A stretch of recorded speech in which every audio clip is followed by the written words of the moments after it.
Belle voix, là. On tape? Top.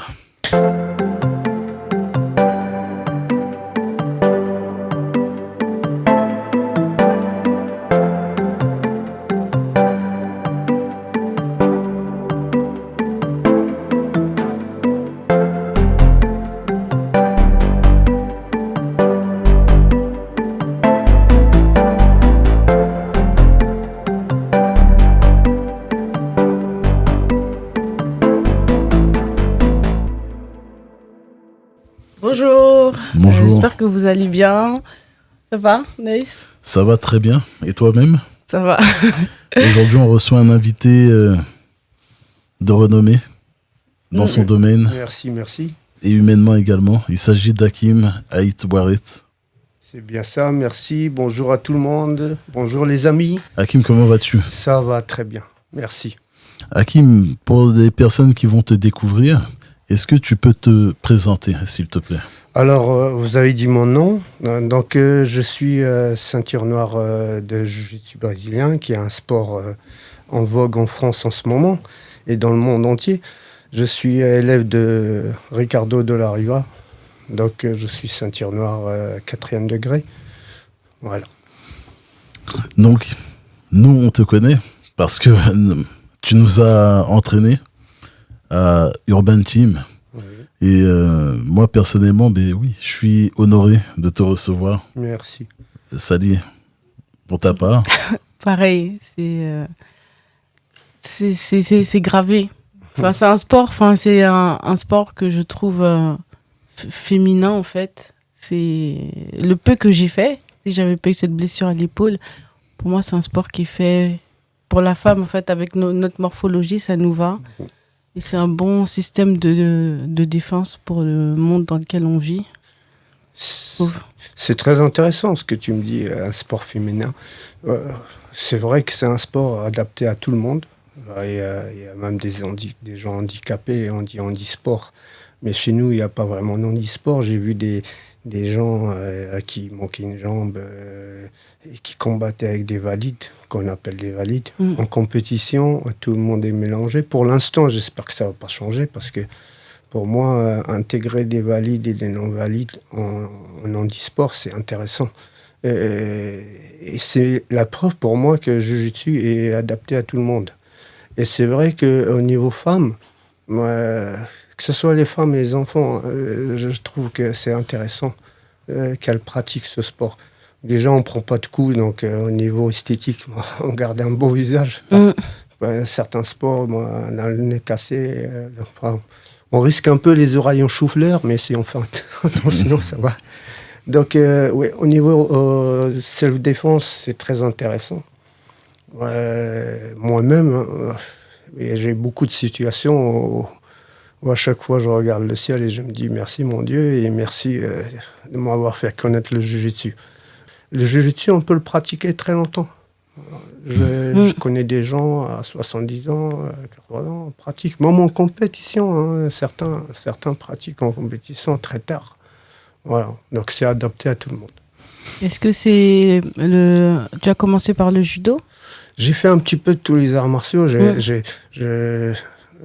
très curieux de connaître et de trouver la voie. Trouver la voie, c'était le but. Et pour trouver la voie, il fallait un petit peu connaître, découvrir. Et arrivé en France, c'est vrai qu'en France, il y avait un panel de sports et de sports de combat, d'arts martiaux extraordinaires. Je vagabondais d'école en école, judo, boxe, lutte, des noms un petit peu, même un petit peu exotiques comme le Kwan Kido, le Viet Vo Dao, etc., le Hapkido. J'ai tout essayé en fait, jusqu'à tomber, sur quelque chose de, je dirais pour moi, ma pensée, de parfait pour moi. C'était la liberté de pratiquer. C'était quoi, le jiu-jitsu? C'était faire abandonner l'autre. Dire, c'est bon, tu m'as battu, t'es le plus fort. Sinon, tu me casses le bras. Sinon, tu me casses l'épaule. Sinon, bon, c'était ça. Alors que quand je faisais de la lutte, mettez l'épaule par terre, t'as gagné. Mais non, mais bon, il manquait quelque chose. Le judo, tu le fais tomber et t'as gagné. Bon, ok, il manquait quelque chose. À chaque fois, il manquait quelque chose. Ah, j'ai fait de la boxe très très bien, il faut connaître la boxe. Mais bon, après, on craint de tomber sur les gens au corps à corps. Bah, en boxe, s'il n'y a pas l'arbitre, ça va partir en corps à corps. L'arbitre, il est là pour vous séparer et puis repartir en boxe. Mais la dimension corps à corps, lutte, debout, percussion, lutte et fier au sol, continuer à être libre, travailler au sol jusqu'à finir, donc ça m'intéressait. Dans les autres, à chaque fois, il manquait quelque chose. Moi, je vois ça comme le sport de l'âme, comme tu le décris. Oui. Parce que l'âme, elle est en constante réflexion. Et là, comme tu le décris, ce sport, c'est vrai que si on a une prise dans laquelle on est dans une situation compliquée, où on est à 2 doigts de taper, on doit trouver en fait une solution pour pouvoir s'en sortir. Et est-ce que c'est pas un sport du mental ? Comme tous les sports, le mental est très important. J'ai dit à certains, vous savez, le mental dans le sport, il y a un sport où c'est très très important, c'est le tennis par exemple. Si vous n'avez pas le mental au tennis, vous ne serez pas un bon joueur. C'est un peu comme tenir un sabre face à face. Et ben là, quand il y a l'enjeu de la mort en face à face, c'est pas le même enjeu au niveau du mental. Là, on se retrouve à l'entraînement entre copains et on se connaît tous. Donc, ça se passe bien, on est détendu. On va passer des techniques extraordinaires, des berimbello, des tournées, rouler, etc. Ça se passe très bien. On va en compétition, ça change déjà. Parce qu'il y a la notion de pression, la notion de stress. Donc, le mental, déjà, il en faut. Pour passer ce palier-là et arriver dans sa compétition, dans son combat, à être libéré de ça. Donc, il faut ce mental. Mais imaginez, dans la rue, c'est encore pire. Dans la rue ? Dans la rue, c'est encore pire parce que la personne, elle est là pour en vouloir à votre santé physiquement. Donc, elle est là pour vous faire du mal. Donc, vous avez ça en plus dans la tête. Et le stress, il est encore plus important qu'en compétition. Donc, le mental, il est encore un degré au-dessus. Imaginez en plus, soit ils sont deux, soit le gars, il est armé. Et là, encore pire. Donc, si vous n'avez pas ce mental, pour juger la situation, choisir la meilleure solution. Donc, le mental, c'est très important. Et on le travaille, on le travaille avec l'entraînement et avoir conscience à chaque entraînement que ce qu'on pratique, on fait un sport, on est là entre nous et on s'aime bien. Mais aussi, ça peut vous sauver la vie un jour, vous sortir des problèmes et vous en servir aussi dans la vie quotidienne. Mais je rebondis sur ce que ta dernière phrase. Est-ce que tu as appris à te connaître à travers le jiu-jitsu ? J'ai appris à me connaître, ouais, et j'apprends encore de moi. Je découvre des facettes de moi voilà, que je ne connaissais pas. Il y a aussi des changements, vu l'âge qui avance, on change aussi. On apprend à se connaître et ça nous change. Et je vais plus loin, c'est que il suffit que je vois quelqu'un à l'entraînement tourner, combattre, se confronter à un autre, et je connais un petit peu son caractère. À travers sa façon de combattre, sa façon... le gars qui est un petit peu tendu dans la tête, il va vous foncer dedans. Le gars qui a un petit peu de complexe, il va essayer de se prouver des choses. Et donc, c'est pareil. On sent par rapport à la façon de combattre d'une personne sur le tapis, même à l'entraînement, un petit peu sa façon d'être. C'est sa signature. Un peu comme la conduite. Oui, c'est ça. Quand on se conduit... vous savez, dans la voiture, le gars calme, il va rester calme dans les situations. Et le gars qui est nerveux, va sortir toute sa nervosité. J'ai certaines personnes qui me foncent dedans alors qu'ils... C'est des débutants, très débutants. J'ai 25 ans d'entraînement et ils viennent d'arriver et ils vous foncent dedans. Donc, ils n'acceptent pas. Ils n'acceptent pas l'échec, la défaite, etc. Ils n'ont pas le mental. Voilà. Après, c'est je dirais ce mot-là, acceptation. Acceptation. Être déjà par terre sur le dos, pour certains, c'est un échec. Alors que nous, on a appris que c'est pas un échec, être sur le dos. Se faire attraper, contrôler par quelqu'un par terre, on sait que c'est pas fini. Donc il faut accepter ça et aller sortir les ressources physiques, mentales et techniques. Donc technique, c'est-à-dire si vous êtes tranquille, vous savez aller chercher au fond de vous par l'expérience que vous avez appris, les techniques que vous avez appris pour vous sortir de là. Si vous n'avez pas ça, vous allez rester dans l'énervement, vous allez faire confiance à votre force qui ne sera pas plus forte peut-être que la force de l'autre, donc vous n'en sortirez pas. Donc le mental, comme tu disais tout à l'heure, c'est très important. L'acceptation d'être dominé, ça ne veut pas dire avoir perdu, avoir l'échec. Dans la vie, c'est la même chose.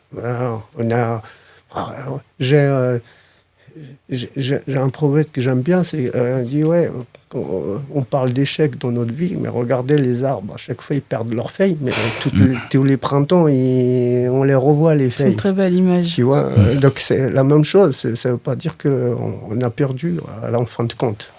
Sur toutes les personnes que tu as pu voir évoluer dans le jiu-jitsu, est-ce que tu les as vues ensuite?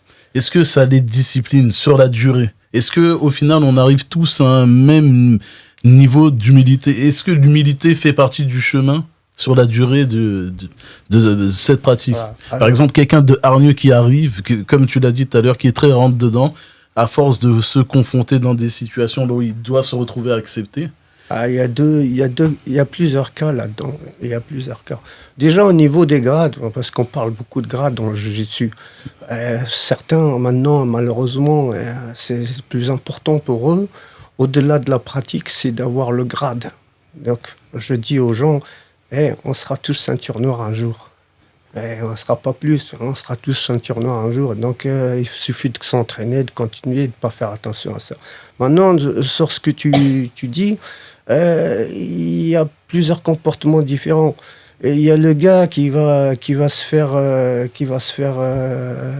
petit peu malmener et découvrir qu'en fin de compte, il y a plus fort que soi, etc. Donc, il y a un petit jeune un jour, il me dit « Ah, t'es une arnaque !» Mais je tombe sur un gars comme toi dans la rue, mais c'est un mauvais plan. Bah oui, donc fais attention, parce qu'il y a des vieux dans la rue, tu sais pas ce qu'ils sont.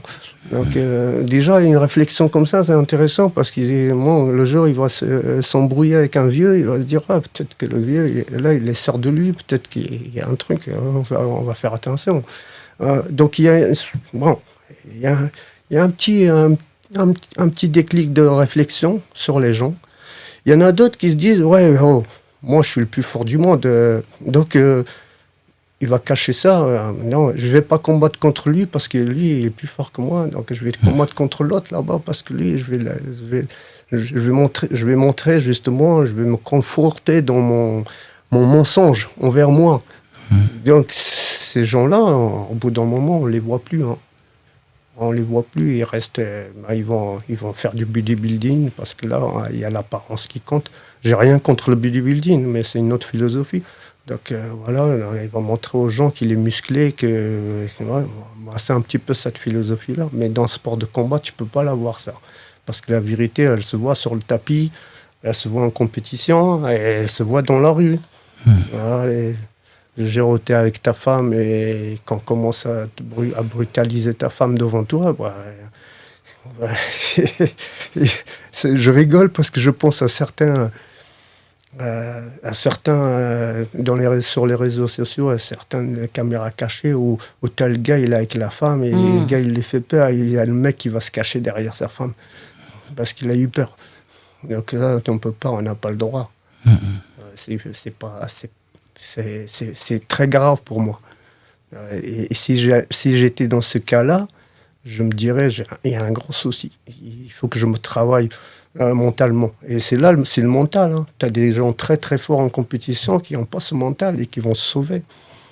Ouais. Mais est-ce que c'est pas le fait de fuir, c'est de reconnaître au final que la personne est faible, mais toi, dans ton acceptation de toi, est-ce que tu te sens faible ou alors fort, ou alors la peur est un palier que tu n'as pas encore La atteint? peur, on l'a tous, dans beaucoup de situations. Ce qui fait la différence, c'est est-ce que la peur est une limite pour toi et un frein, et où est-ce que la peur, tu peux la transcender et passer au-delà. D'accord? C'est une question, je dirais, un mot que j'aime beaucoup, c'est le devoir. Le devoir est au-delà de la peur. D'accord? On peut avoir peur, mais le devoir exige que vous le fassiez. Le devoir, c'est être prêt à mourir. Il y a certaines situations, on est prêt, on doit le faire. Et la pratique des arts martiaux, par rapport, moi, la différence par rapport à la pratique des sports de combat, c'est ça. Les sports de combat, on va viser la médaille, on va viser le titre, on va viser, etc. Les challenges, c'est ça. Mais un art martial, ce qu'on va viser, c'est de comprendre que son devoir, et des fois, c'est d'aller au-delà de sa vie. Et de comprendre que la mort, ça fait partie de notre parcours normal, et que pour certaines choses, on peut mourir. C'est pour ça on appelle ces gens-là des héros. Pour moi, j'appelle ces gens-là des êtres humains qui ont cette capacité et qui sont arrivés à cette réflexion. C'est des guerriers pour moi. C'est simplement des guerriers. Voilà. Tu as dit que l'avantage du jiu-jitsu, c'est que ça ne marque pas, hormis les oreilles. Est-ce que ça peut marquer l'esprit du pratiquant? C'est-à-dire que sa propre remise en question, c'est pas que c'est une torture, mais en fait, elle est constante et plus élevée que quelqu'un d'autre, en fait. C'est exactement ce que je voulais poser. J'ai l'impression que il y a eu une étape là où tu as limite dansé une valse avec tes propres émotions pour en arriver à cette pensée. Mais en fait, votre adversaire au jiu-jitsu, le vrai adversaire, le seul combattant que vous avez, le seul adversaire, c'est vous-même. Et tout le reste, tous les entraînements qu'on se fait avec les autres, c'est pour développer cette force-là de vous combattre vous-même. C'est ça, en fait. Combattre ses peurs, combattre ses préjugés, combattre ces instincts qui vous angoissent. Je pense qu'un maître de jiu-jitsu a beaucoup d'angoisse. Ouais, parce que, comme je vous dis, quand vous êtes votre propre adversaire, c'est angoissant. Parce que vous êtes au face de vous tout le temps. Si un jour vous baissez la tête dans une situation, vous êtes très mal pour longtemps. Ouais. Ça me rappelle un épisode de Kung Fu Panda. Mais où quand t'as le maître, c'est Shifu, qui en fait il a tellement une estime de ses élèves, il est persuadé que Tigre va être le dragon, et en fait il se retrouve avec Panda et en fait il se remet en question parce que c'est comme si il avait échoué. Au final, ça se trouve, c'est Maître Shifu en fait qui est le héros dans Kung Fu Panda, puisque ah oui, c'est la base de tout le monde, hein, parce qu'en plus vous êtes là et justement quand vous êtes professeur, instructeur et vous avez des responsabilités, hein, vous avez des élèves et chaque élève est différent. Chaque élève a son propre bagage et ses propres visions, ses propres objectifs. Donc, il faut repérer tout ça et essayer de niveler pour que tout le monde reçoive l'enseignement qu'il lui faut. Hein. Il y en a, ils ont plus besoin d'un grand frère qu'ils n'ont pas, plus que d'un entraîneur. Il y en a d'autres, il leur faut plus un entraîneur qui les pousse qu'un grand frère. Tu vois, il y a toutes ces différences qu'il faut repérer. Et au début, quand j'ai commencé à enseigner, je ne voyais pas ça comme ça. C'est pour ça que j'avais une équipe de compétition. Hein. On allait, on décrochait des médailles partout. Urban Team, bon, pour ceux qui nous connaissaient, bon, on savait qu'on était des combattants en compétition, on était là. Donc, parce que pour moi, c'était important, la compétition. Il fallait ramener des médailles, il fallait qu'on soit fort. C'était ça qui disait qu'on savait faire du jiu-jitsu. Mais c'est pas vrai. Je me suis trompé. Parce que sur cette route-là, j'en ai laissé plein d'autres qui auraient mérité mon intention, même s'ils n'étaient pas compétiteurs. Ils avaient besoin d'autre chose dans la vie. Donc voilà. Est-ce que tu as vu des vies changer par le jiu-jitsu? Oui, énormément. Être entraîneur, je sais ce que ça apporte. Ça apporte beaucoup de satisfaction.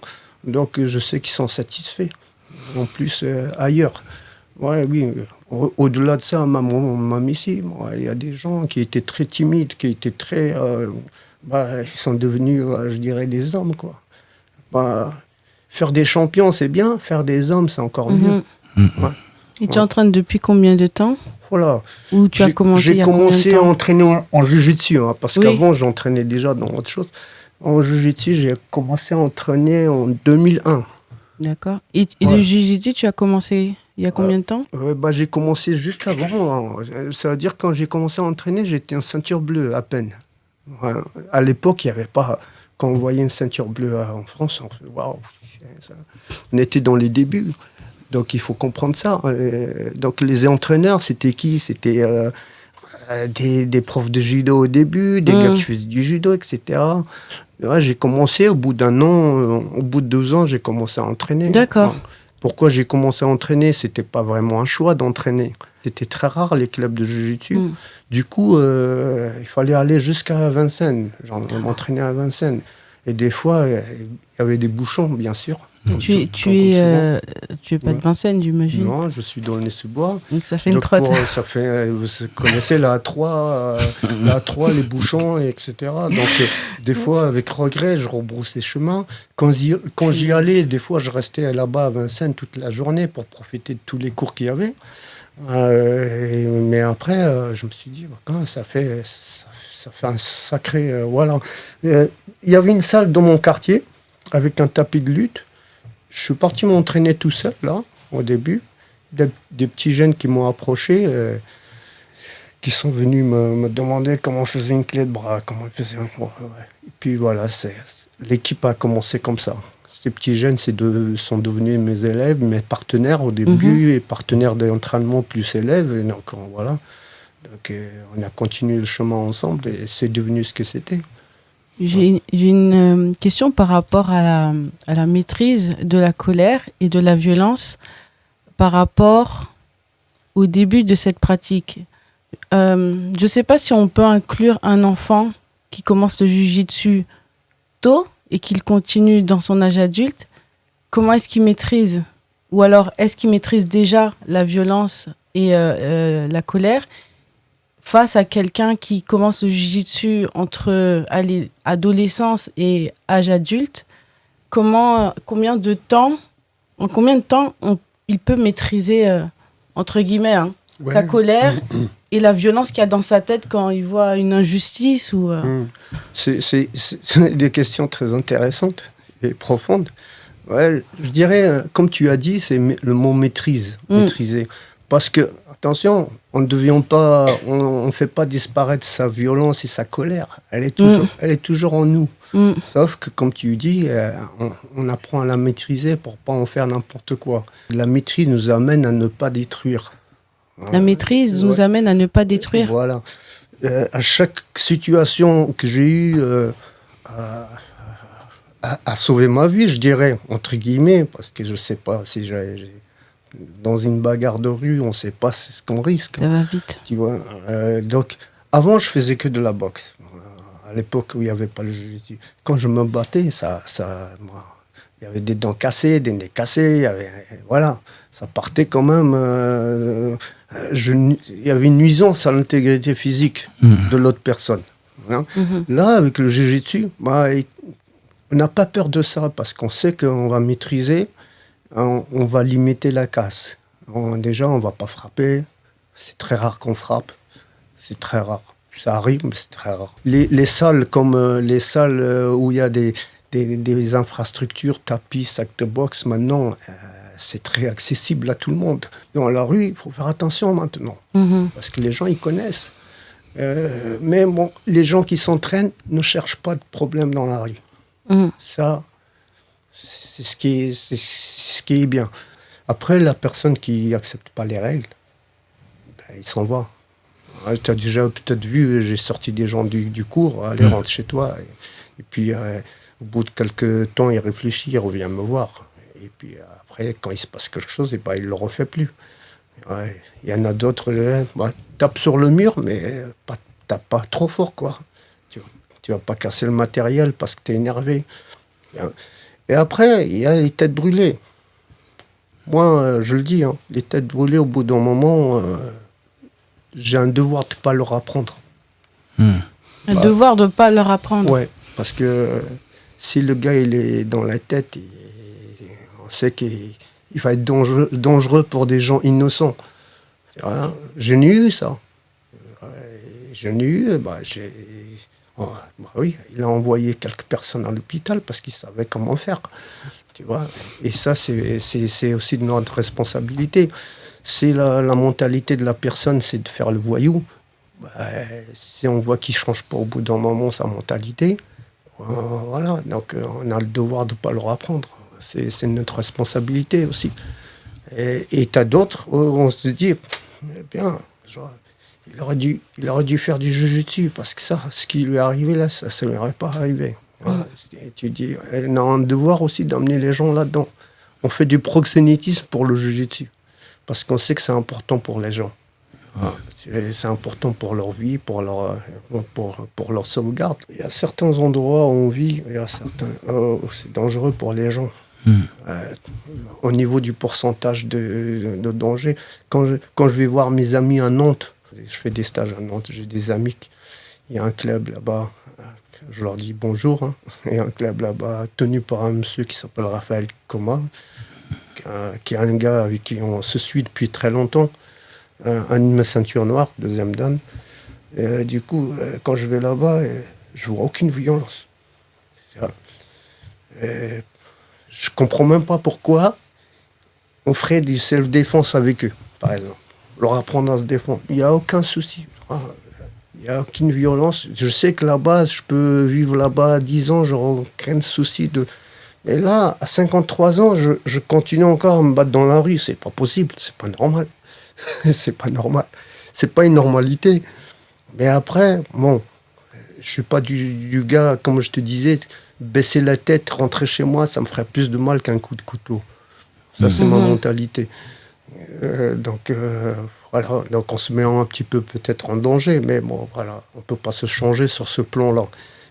Quand on a passé toute sa vie sur un tapis ou dans des salles de boxe, etc., c'est dur de baisser la tête et de rentrer chez soi en se disant « Ouais, c'est rien, je vais éviter ça. » C'est qu'une insulte, c'est pas grave. Ouais. Est-ce qu'on devient diplomate ? Oui, bien sûr. On essaie toujours d'éviter les soucis par la discussion. Mais on sent, que ça part ou ça part pas. On sent ça, on le sent. On sent le danger ou pas. Justement, parler pour certains, c'est être en faiblesse. C'est être faible. Donc, eux, ils prennent confiance. Ça, c'est de la psychologie de rue. Hein. Donc, après, au-delà du sport, c'est autre chose. Mais il y a certaines personnes, quand tu essaies d'être raisonnable, c'est une faiblesse. Donc, ils vont vous attaquer. Les sauvages. Ouais, tout le monde n'est pas éduqué comme la normalité, je dirais. Je pense pas que ça soit... Enfin, pour une partie, c'est une histoire d'éducation, mais je pense qu'il y a de l'ego, de voir quelqu'un de plus fort. C'est de l'auto-éducation. Et de la faiblesse aussi. Ouais, c'est de l'auto-éducation, c'est des gens qui se sont éduqués tout seuls, ces gens-là. Les pauvres parents, quand je dis éducation, je ne mets pas en exergue les parents. Les pauvres parents, ils ne peuvent rien. Des fois, ils parlent mal à leurs parents. Voilà, c'est pas... Il y en a, ils mettent toute la faute sur les parents. Je ne pense pas que ça soit que la faute des parents. Quand on habite dans un quartier où les meilleurs exemples, c'est ceux qui ont réussi avec des choses illicites, voilà, qu'est-ce que tu veux dire ? Qu'est-ce que tu veux faire? Montrer l'exemple à ton fils quand tu vas à l'usine et tu rentres le soir éclaté. Tu vas montrer quoi? Il dit, papa, je vais pas être. J'ai un petit jeune, j'ai essayé de le raisonner. Il me dit, ouais, mais je vais pas finir comme mon père, aveugle devant l'écran, à taper sur un clavier pour un salaire de misère. Voilà, tu vois. Donc, qu'est-ce que tu veux dire à ces jeunes-là? Ouais. Tu dis, fais attention à toi, à ta santé, fais attention. Mais après, c'est la jeunesse, c'est même un gars méchant. C'est quand il agit comme ça, il y a une raison. Il y a une raison. La violence qui est en lui, il l'a pas nourri tout seul. La société est aussi responsable. Juste, en fait, une question, mais avant la question, est-ce que le jiu-jitsu a une devise? Oh, chaque école a sa devise, D'accord. peut-être. Tu vois, chaque école a... Et moi, le jiu-jitsu, c'est pas une devise que j'ai, c'est une définition propre. Je dirais c'est s'adapter. C'est juste ce mot, s'adapter. S'adapter pour faire un combat, s'adapter pour faire la guerre, s'adapter pour vivre pour sauver sa vie, s'adapter pour réussir sa vie, s'adapter, c'est jiu-jitsu, c'est ça. Donc on se donne tous les moyens qu'il faut pour s'adapter. Moi, au-delà de ça, maintenant, le jiu-jitsu, pour moi, quand je tape un sac, quand je prends une leçon de boxe, je fais du jiu-jitsu. Parce que je me donne les moyens de m'adapter dans des situations. Quand je vais pas bien, je vais m'entraîner, c'est mon jiu-jitsu. Quand je soulève des barres, c'est toujours... Mon optique, c'est pas d'avoir des gros muscles, mon optique, c'est de m'adapter à des situations de stress, de stress physique. Je dit, on ne sait jamais, je vais lever une barre de 200 kilos au sol parce que je ne sais jamais, peut-être un jour, il faudrait que je soulève quelque chose de 200 kilos. C'est pas juste soulever un gars. Tu vois, donc il faut que je sois en forme pour aider, pour me sauver, etc. Courir tous les jours, aller courir, travailler son cardio, c'est se dire, ouais, peut-être un jour je vais devoir me sauver, ou bien aller rattraper quelqu'un en courant, ça arrive. Tu me fais penser à quelqu'un qui sait qu'il a ses limites, mais en même temps se bat pour l'éternité. Oui, je disais à un moment, c'est que le bon Dieu nous a donné un corps pour en jouir jusqu'à la fin de sa vie. Donc, ce corps-là qu'on a, il faut le faire vivre jusqu'à la fin. Il faut s'en occuper physiquement. Il faut qu'il soit apte. On s'occupe plus d'une plante que de soi-même des fois. C'est vrai, hein. On a la main verte. Certains s'occupent plus d'une plante ou de leur voiture même. C'est leur voiture que de soi. J'ai vu beaucoup de gens laver leur voiture, l'astique, mais je ne les vois pas à la salle de sport. Voilà, donc après, chacun sa façon de vivre. Après, avoir une idéologie pour le sport, c'est aussi un état d'esprit qu'on a depuis petit. Donc maintenant, malheureusement, c'est ça le problème. Toutes les interactions avec le monde des écrans, les réseaux, les jeux, les enfants, ils ont plus envie d'aller jouer à leur tablette qu'aller faire du sport. Malheureusement, on a une concurrence qui n'est pas bonne pour l'être humain. Avant, moi, on était obligé d'être dehors, de jouer au foot ou d'aller faire un peu de boxe ou d'aller faire du sport, quoi. Aller sortir, faire du sport. Sinon, en rentrant, on s'ennuyait devant les dessins animés. Voilà, c'est la seule chose qu'on avait, c'était ça, la télé. On regardait 3 chaînes. On avait 3 chaînes. Et maintenant, il y a toutes ces chaînes câblées. Il y a énormément de choses pour qu'on n'incite plus les gens à aller faire du sport. Ou on les incite à faire la bagarre. Ouais. Je pense au MMA. Ça, c'est... Non. C'est vrai. Si, ou incite à faire... personnellement, je trouve que je vais pas parler de sport de combat UFC ou enfin bref, j'aime pas ce sport, même si on le regarde ensemble. Mais j'ai pas fait non plus 10 ans, 2 ans de jiu-jitsu, mais je trouve que ça met pas en faveur l'image d'humilité du jiu-jitsu, parce que les gens vont se dire ouais, il faut que j'aille faire du MMA, il faut faire du jiu-jitsu pour faire du MMA. Et la philosophie, en fait, elle est absente de tout ça.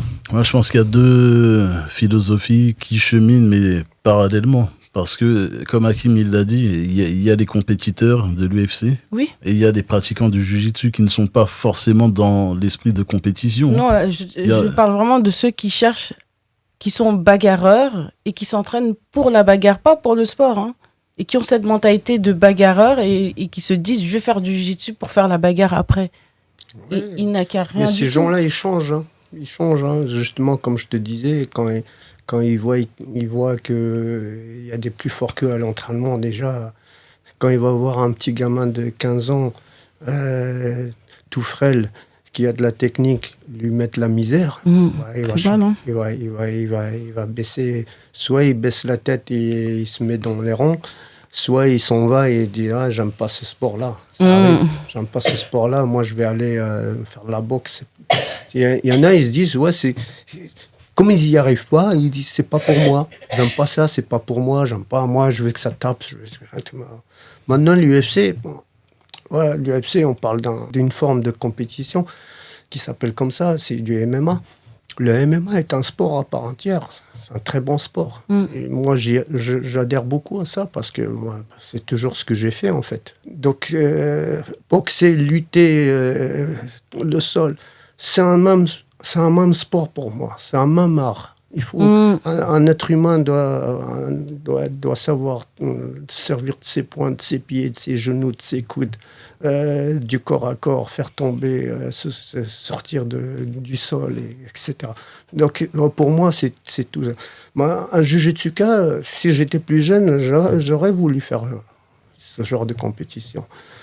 Mais moi, à notre époque, il n'y avait pas ça. C'est dommage. On en faisait sous le manteau, comme on dit.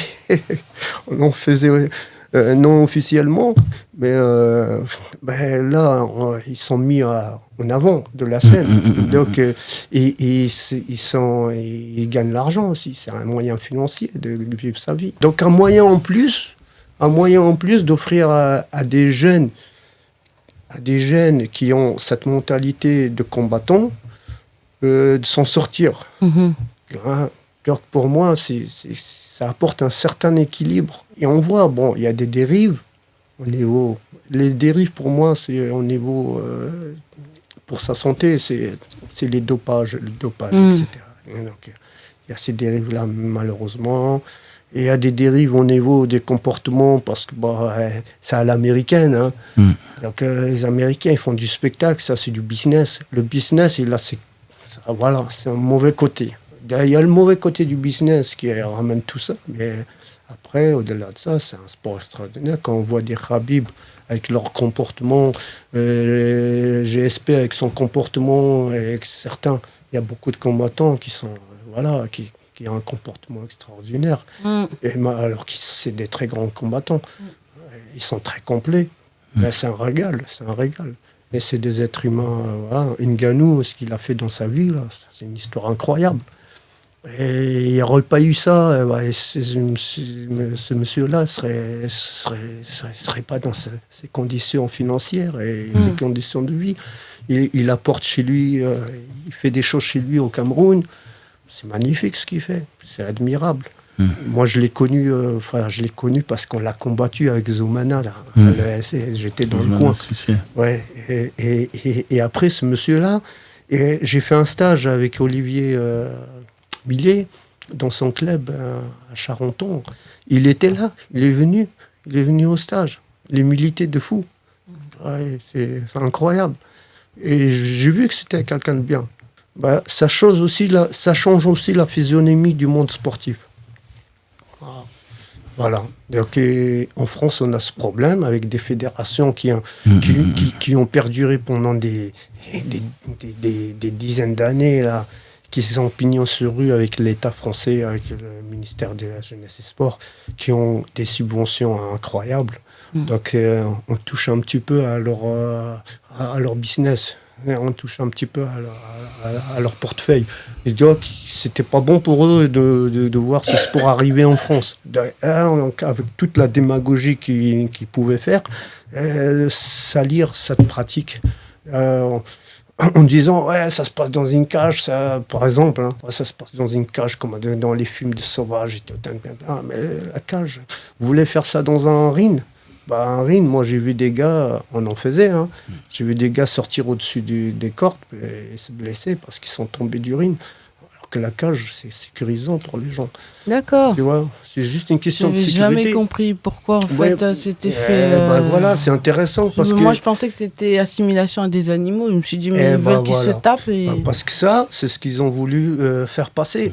Et c'est passé dans l'esprit de tous les gens qui ont d'un côté humaniste, tu vois, en dire ouais mais ils prennent les êtres humains pour des animaux, c'est pas dans une cage. Non, mais sache que ça se fait par sécurité. D'accord. Hein, pour sa sécurité, combattre dans une cage, on peut pas partir loin. Hein, donc savoir, c'est devenu spécifique parce que savoir se servir de la cage aussi.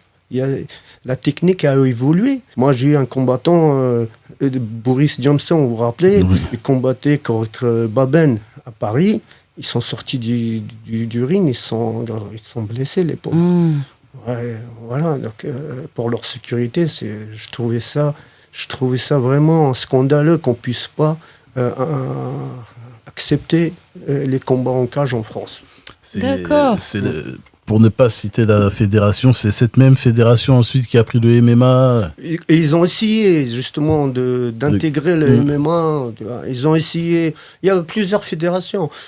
Mais une des plus grosses, elle a essayé d'intégrer le jiu-jitsu, elle a essayé d'intégrer, elle a essayé de récupérer, parce que il faut savoir que plus il y a d'adhérents dans la fédération, plus il y a de subventions. Donc ça marche par rapport au nombre d'adhérents. Et si le nombre d'adhérents il baisse, l'État il va baisser les subventions. Donc il fallait qu'il gagne le maximum. Donc voilà, ça c'est le conflit entre le monde associatif. Moi j'étais un chevronné de l'associatif. Franchement, l'associatif dans l'état comme il est n'est pas bon pour notre sport, n'est pas bon pour le monde sportif. Parce que l'associatif, en fait, il est lié à la politique. Voilà.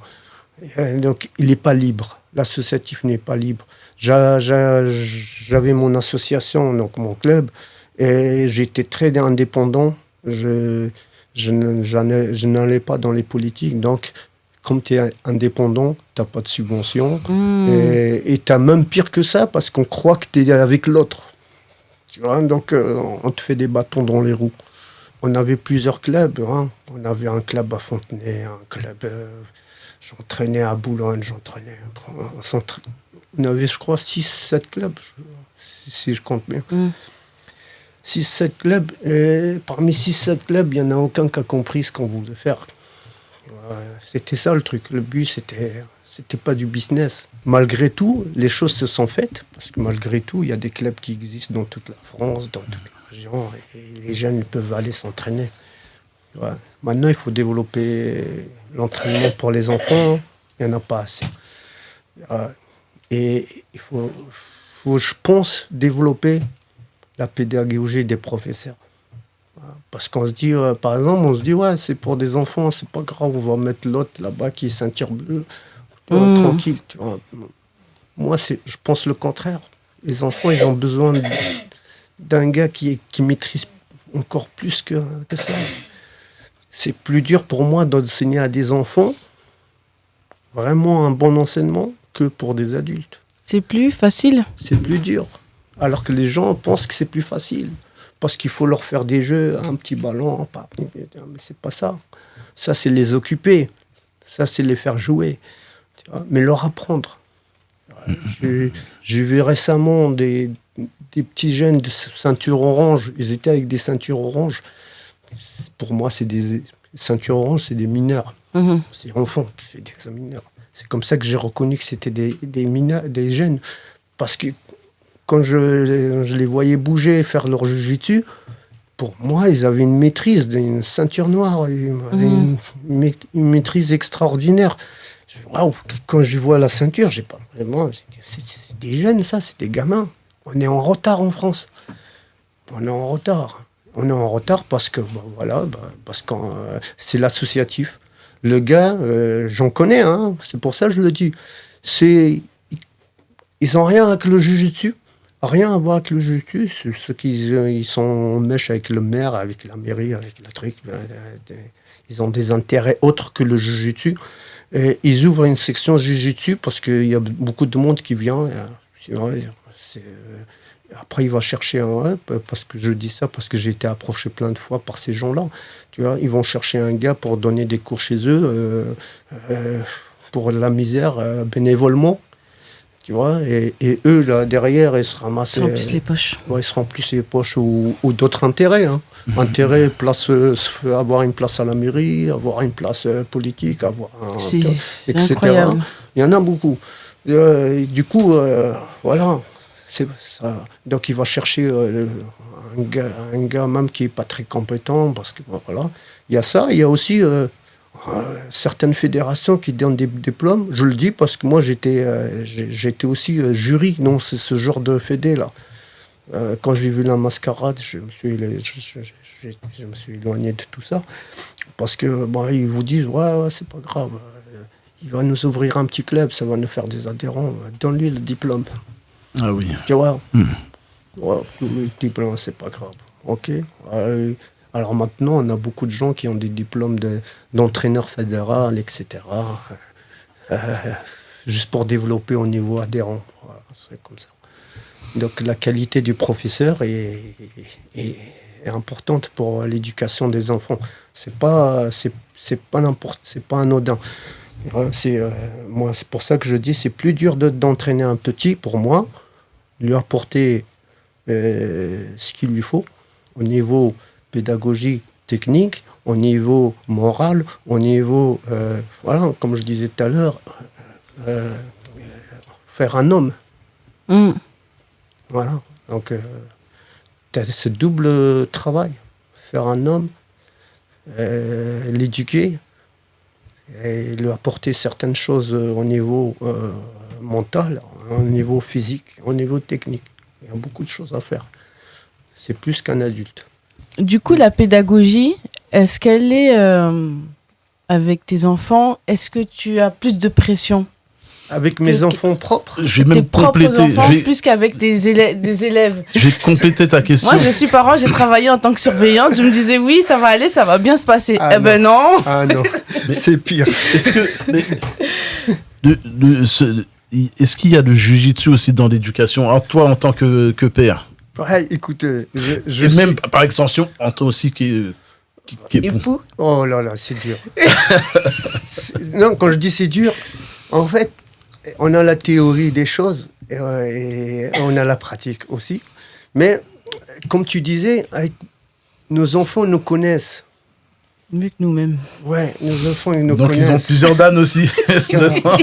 C'était très dur de les avoir dans le même cours que moi. Ils me sabotaient le cours. De les avoir, ouais. les deux eux ensemble ouais. ou en fait de les avoir... Les deux ensemble, dans le même cours. D'accord. C'est pas pareil le comportement quand ils sont l'un l'autre. Il y a entre frères et sœurs, il y a toujours un petit peu de jalousie. C'est normal. Mais bon, c'est normal, mais il faut qu'ils travaillent justement. Nous aussi, il faut qu'on les pousse à travailler sur ça, parce que ça va leur faire mal. Tout à l'heure, tu disais le pratiquant du jiu-jitsu est un, entre guillemets, éternel insatisfait. Et je sais que tu fais aussi de la musculation à un niveau quand même assez conséquent. On le sait. Enfin, pour ceux qui te connaissent, au niveau de la muscu, moi, je me rappelle qu'au jiu-jitsu, pourtant, je suis un gros gabarit. Vous êtes deux à m'avoir soulevé comme des biscuits. C'était Ali et Hakim. Je te le dis tout le temps. J'ai dit, quand Hakim il t'attrape comme ça, tu deviens philosophe très rapidement. Et je me dis, il y a un niveau d'exigence très élevé est-ce que justement, et c'est ce qui le contraste, il est fort parce que là, tu as dit qu'enseigner à des enfants, c'est très dur. Et on t'a vu enseigner avec des enfants. Est-ce que c'est pas dans parce que ce côté performeur par rapport à toi-même? En fait, là tu parles d'autre chose avec moi parce que c'est plus, je dis la musculation, c'est plus ma thérapie. S'entraîner pour moi c'est une thérapie aussi. Donc quand je vais mal, là t'es sûr que je vais soulever des grosses barres.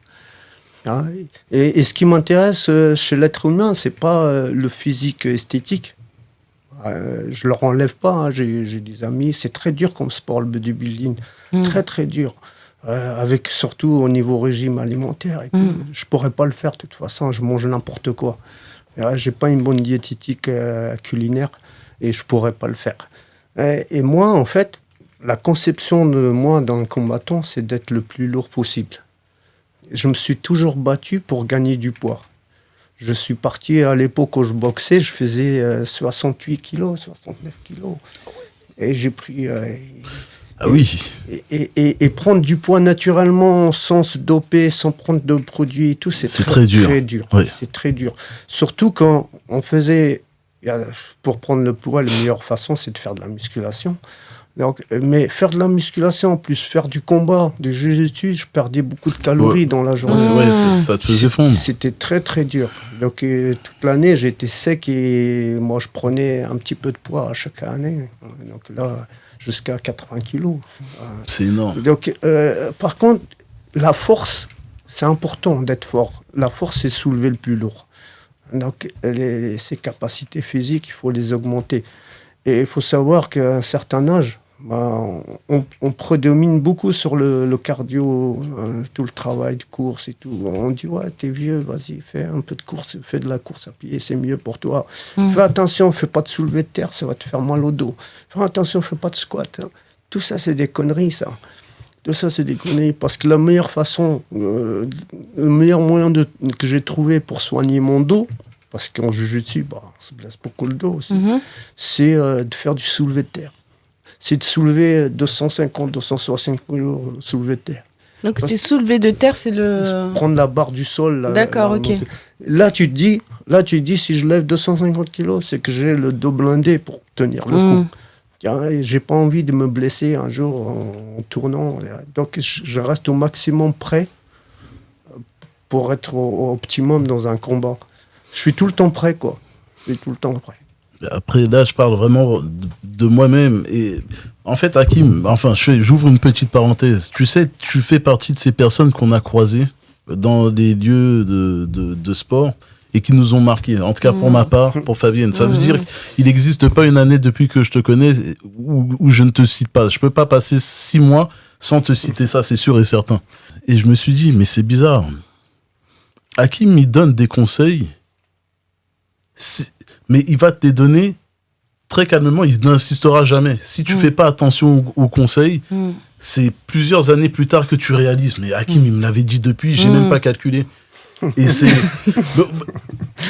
tu vois, je t'interpelle là-dessus. Mais enfin, moi, je mets ça sur le compte de l'humilité. Exactement.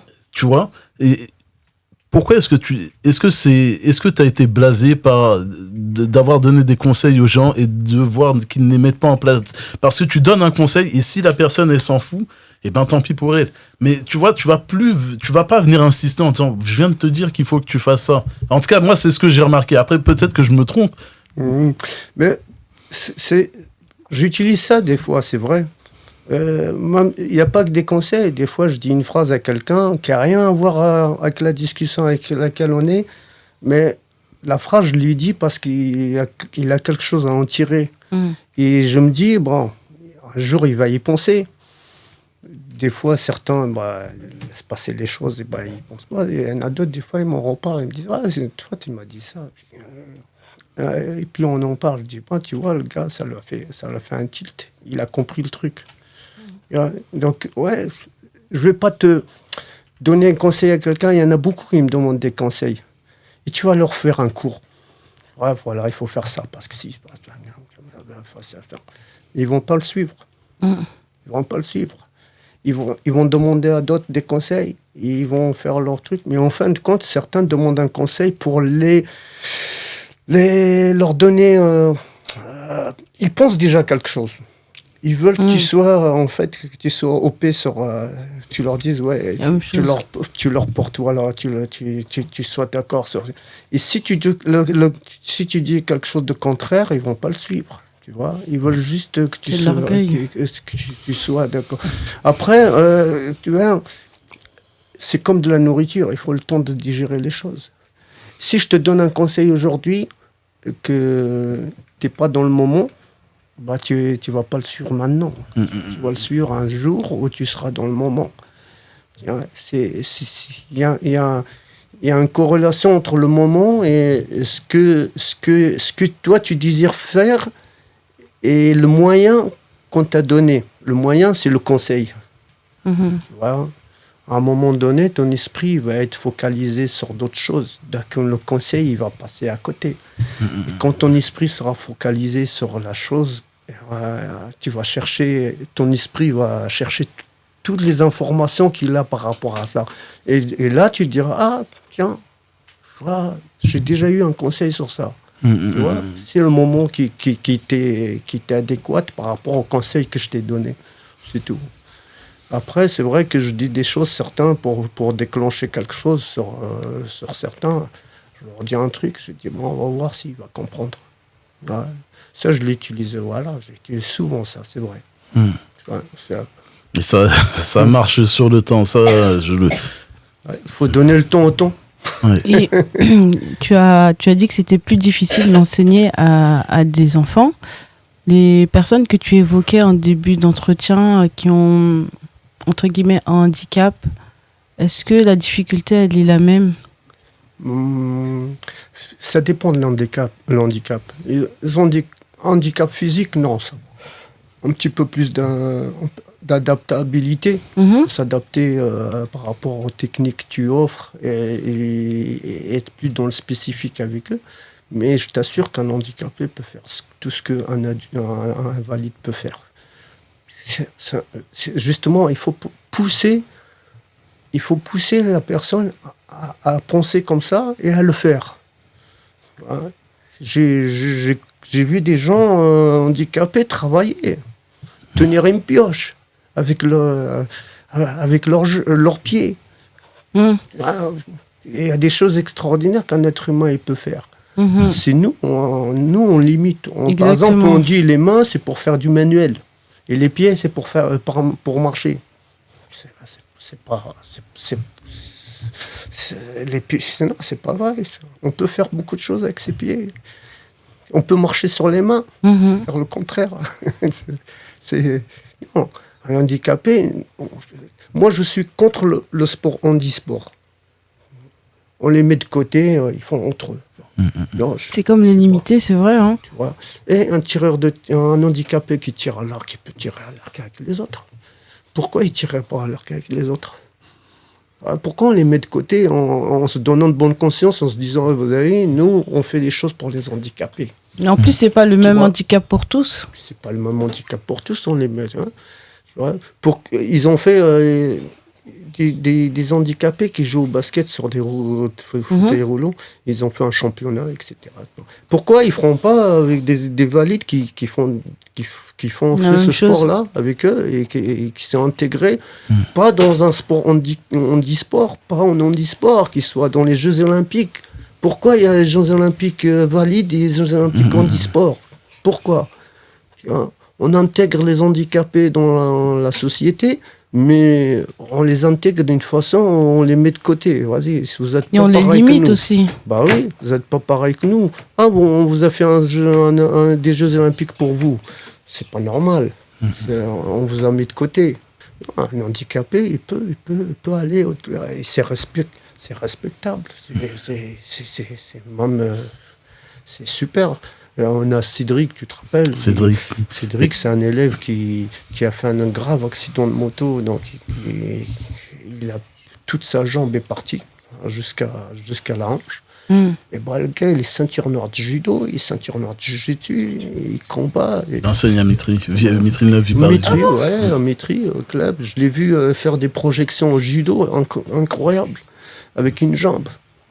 C'est incroyable. Au Brésil, j'ai vu des gars, il manquait une jambe, et ils combattaient avec des valets, ils gagnaient. On a un autre ami aveugle en France qui s'est qualifié aux Européens, qui combat avec des valets.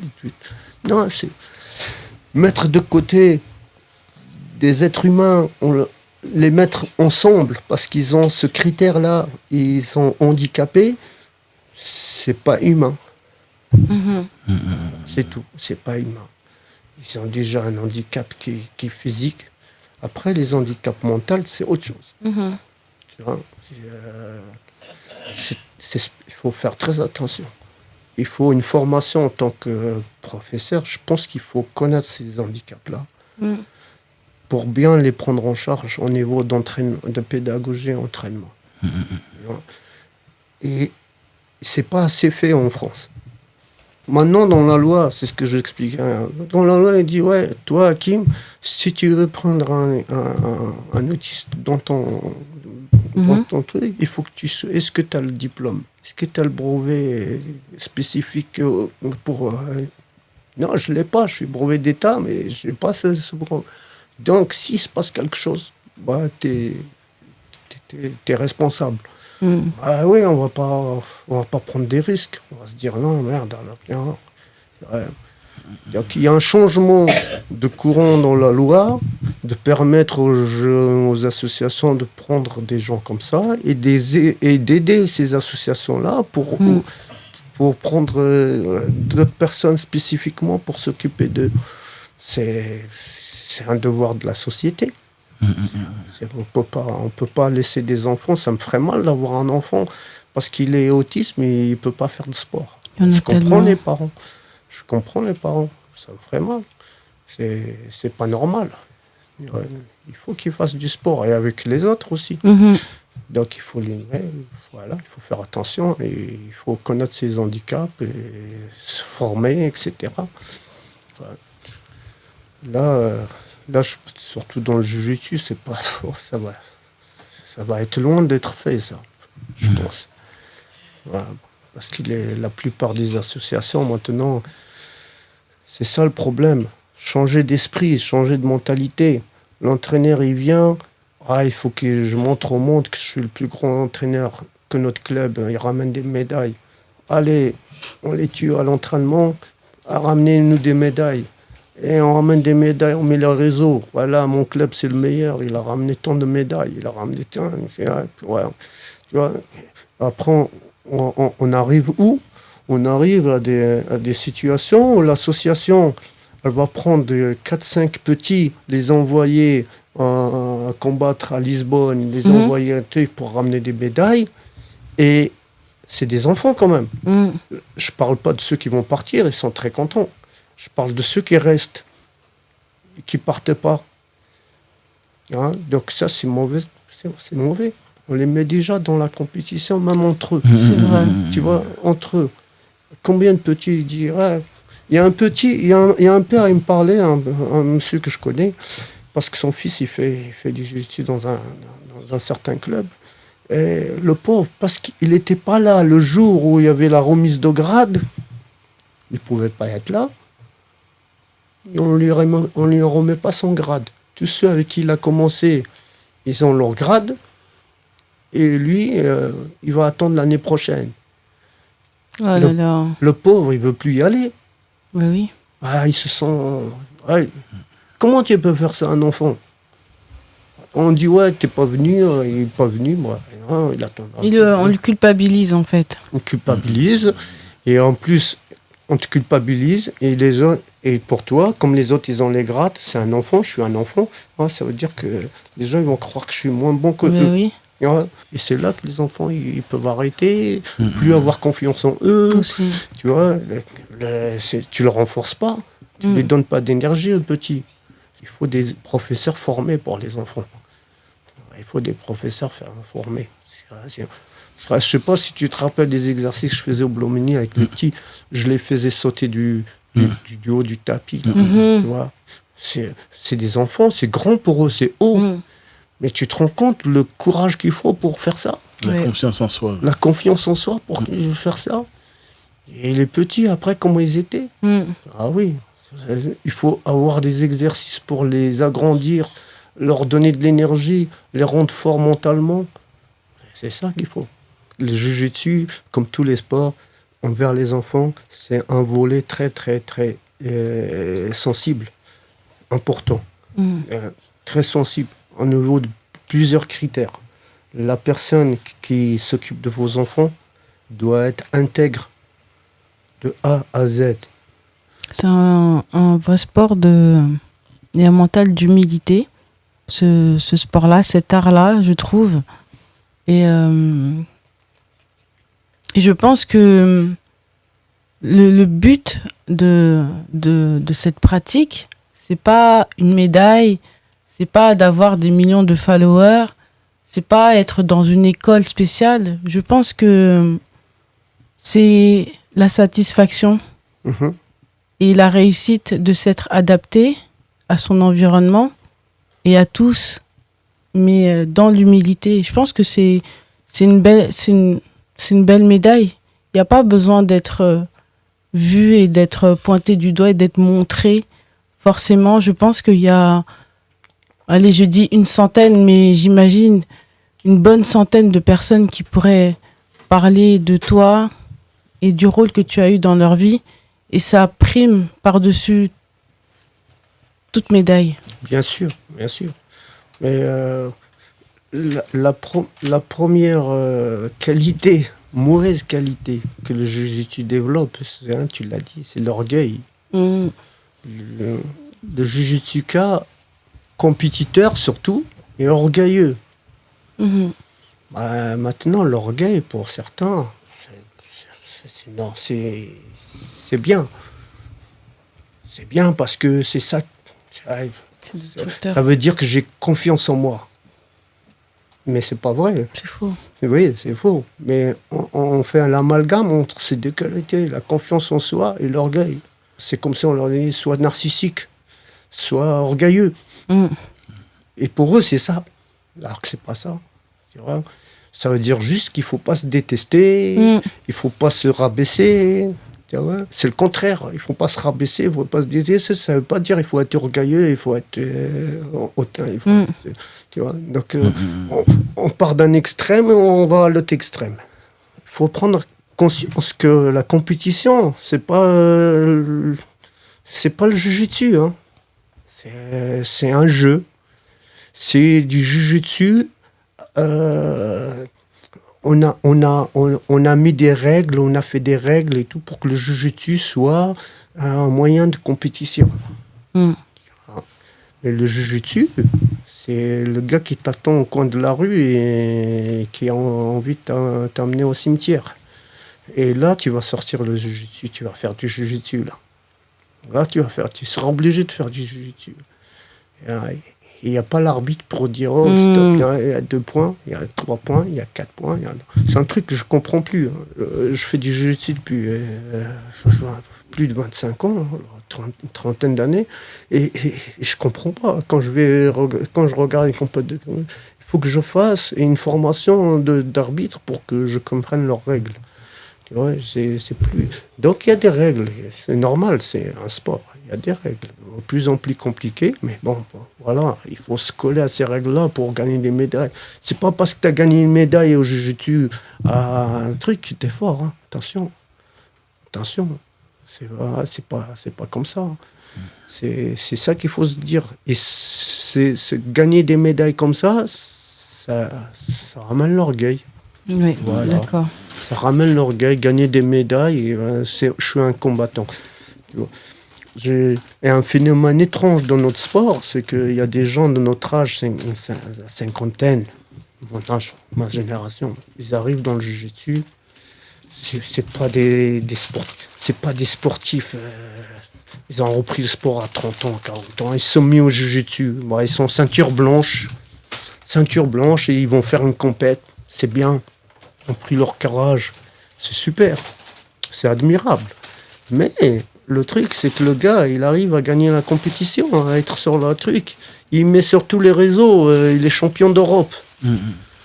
Champion d'Europe, monsieur était champion d'Europe. Ok, donc c'est pas un championnat, c'est un Open européen. Tu es parti faire une compétition où il n'y a pas eu de qualification, où tu es parti, tu es un master, je sais pas combien, hein, tu vois, parce que tu as 50 ans.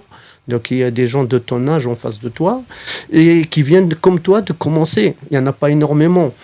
Tu vois, donc tu as gagné cette compétition.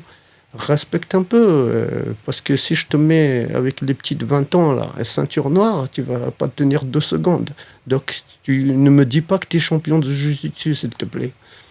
Tu vois, c'est ça. Tu me diras, j'accepterai que le gars, il me dise, je suis champion de Jiu-Jitsu, s'il a combattu en ceinture noire, avec tout le monde, dans sa catégorie, à la rigueur, dans sa catégorie de poids. Voilà, donc là, il sera champion d'Europe pour moi, champion du monde, champion de... Voilà. On ose dire en France qu'on est champion de ci, ça, alors qu'on sait très bien qu'aux États-Unis, qu'au Brésil, il y a des gens dans notre catégorie de poids, je dirais même pas d'âge, qui sont mais d'un niveau incroyable. Ça, c'est la réalité et l'honnêteté. Être honnête de dire non, je suis pas le champion. Est-ce que tu sais, je fais jamais pratiquement, j'ai jamais pensé si, j'ai jamais mis vraiment sur les réseaux des outils techniques pour les gens, des techniques et tout. Pourquoi je l'ai pas fait? C'est parce que ce que je vais montrer, j'estime que il y a au-dessus de moi des gars comme Marcelo Garcia, etc., qui le font. Et que j'ai pas besoin de le faire, ils le font mieux que moi, ils sont plus aptes que moi, ils sont au-dessus de moi pour le faire. Donc j'ai vu, en attendant là-haut tout à l'heure, je regardais avec ma compagne, je regardais sur Instagram un gars qui vient d'ouvrir son club apparemment, parce que voilà, il s'est venu, il montrait une technique, mais des erreurs incroyables. Des erreurs incroyables. Il a son droit de la montrer, hein, un passage de garde. Mais mon gars, bah oui, le gars qui va dessus, le ceinture blanche qui va faire ta technique, elle va jamais marcher parce que tu la mets dans l'erreur. Tu respectes pas les bases du Jiu-Jitsu pour faire ta technique. Des erreurs très très graves, c'est très grave pour quelqu'un qui montre son contenu sur Internet. Si vous voulez montrer sur Internet, allez-y. Montrez-nous des choses sans erreur. Sois sûr que tu vas montrer des choses sans erreur. Et moi, j'estime qu'au-dessus de moi, il y a beaucoup de gens qui sont plus capables que moi de montrer. Voilà. Et moi, j'ai une question à vous poser. Quand est-ce que vous reprenez? Je suis en plein combat là, pour perdre. Moi, je pense qu'il ne faut pas que tu combattes sur ça. Il faut faire ce qu'il y a à faire et puis laisser les choses se faire. Tu vois. Et après, l'important, c'est d'avoir de l'activité. Et ça, si vous avez dans la vie un combat contre vous-même parce que vous avez du poids à perdre, etc., il ne faut pas se mettre trop de stress parce que le stress empêche de faire les choses. Faites les choses sans stress. Et vous avez le temps, on a le temps. Prenez le temps qu'il faut.